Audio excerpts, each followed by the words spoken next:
Yeah, we're bringing in 4 and we might throw some of those 4 back on again. Kevin, talk to me about today. How much of a success was it?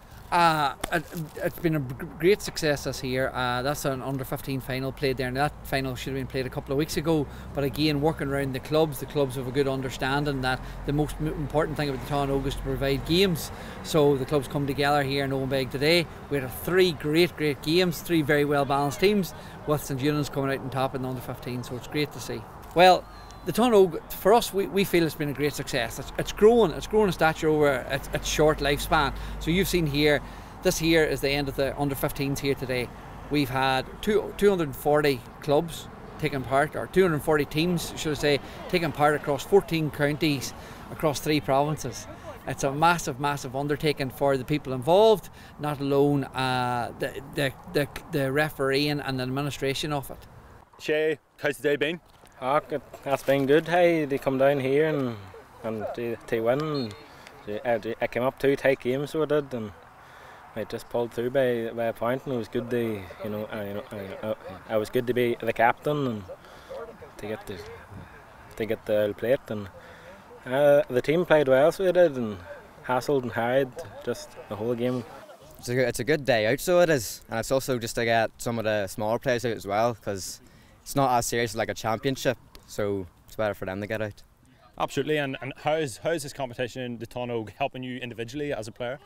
Well, it's letting me know what other players would be like. So say if I get into a bigger level in hurling, I would also know how to not be surprised as much whenever I don't know a team to come up against. We as a club love playing in the Táin in that we meet different teams. We play in the Derry League as well, but when you step into Táin, you can meet Tyrone teams and Donegal teams and Armagh teams, and that gives a wider picture. And more, we as a development club, we're not up to the standard of a lot of the major Derry teams, so playing in Táin is more our standard, and we get competitive games, and the lads are really enjoying it. I suppose a couple of years ago, whenever I was this age, this competition wasn't around, and whenever you go to play other teams, like whenever you get in county teams and all, I suppose you learn from these days as well, and from the standard, so you wouldn't have been too far away. Whereas these boys are at an advantage now, whereas they'll be, when the Donegal lads here, for example, they go in to play against boys from up the north here, or as you said, all around Ireland, their skills will be, I suppose, a little bit better because they're well used to the standard here. Well, I can just tell you that from point of view, I was talking to a couple of the clubs lately, and they said that we talk about under 13 just for this particular team, because I talked to a manager from Donegal actually, and he says his players has improved immensely. They didn't really have time to train, the sort of match after match after match after match.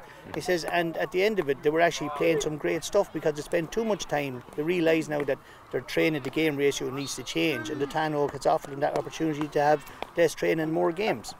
The most important thing out of the Táin and the Cathal League is that everybody is getting more games. Games is the key here, so as I mentioned earlier on there, it's easy, you could just turn around and concede it and say we've won that game. Well, these clubs are mad keen just to try and get more games to improve the overall standard of hurling within their own club, within their own county, and then within their own province. So the most important thing here is the games.